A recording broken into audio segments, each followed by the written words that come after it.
Hi. Young people have been getting a lot of bad rap about their relationship with technology, and especially now that schools are closed and people are home a lot more often.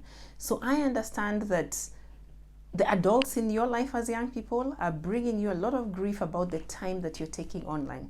My name is Shalom Muniri, and with Connect and Relate, we talk about how we can get generations to connect with each other.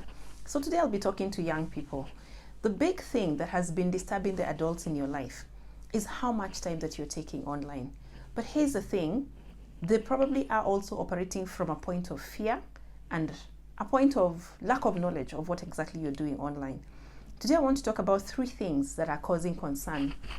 The first one is access. There is what you're accessing and who has access to you.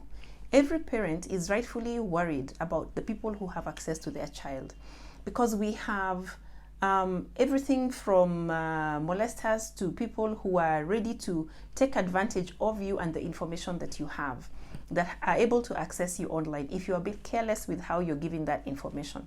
So they are concerned about that. So that's something that you probably need to think about. Who has access to you? How much of yourself are you letting be available to people out there? Then the other thing that they're worried about, and of course you also should be worried about, is duration. How much time are you taking online? How much time are you taking on your gadgets? And how is it affecting the rest of your relationships? Are you relating so much with your friends on the other side of the screen that you forget how to relate with the people who are, face to face and physically near you? Think about the time that you take and what you're doing even as you take that time. Because the longer you take online, for real, the worse it is for you. It's bad for your sexual health, it's bad for your spiritual health, it's not good for your emotional health. There's some stuff that we are consuming that's really getting us bad in an emotional space, bad in a bad emotional space.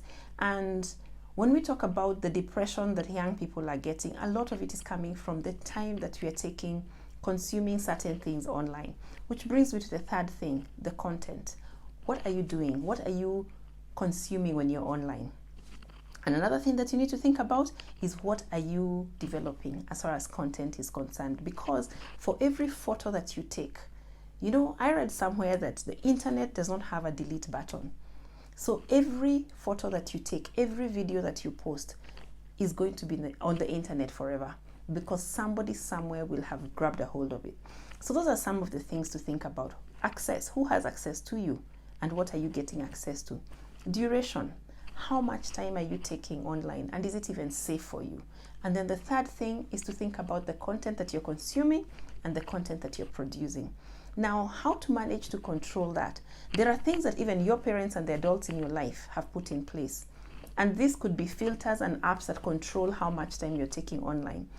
But another thing that I would like to suggest that you can do to actually manage the time that you're taking online is have other interests. Pick up board games, have some outdoor games that you can play that manage to take up your time and your energy, so that you're not just spending all your time online. But one very important thing that will last you for your life, I promise, is going to be self-awareness. If you really know who you are, what are your strengths and your weaknesses as far as managing technology is concerned, you will be in a better place. Then go ahead and learn self-regulation, where you tell yourself, okay, I've had enough of this, let me take a break and do something different. And one of the ways of having this self-regulation is making content that you can make use of offline part of the things that you're consuming online. What does that mean? Download videos that you can then go and practice, whether it's crafting that you like or cooking or whatever you like doing.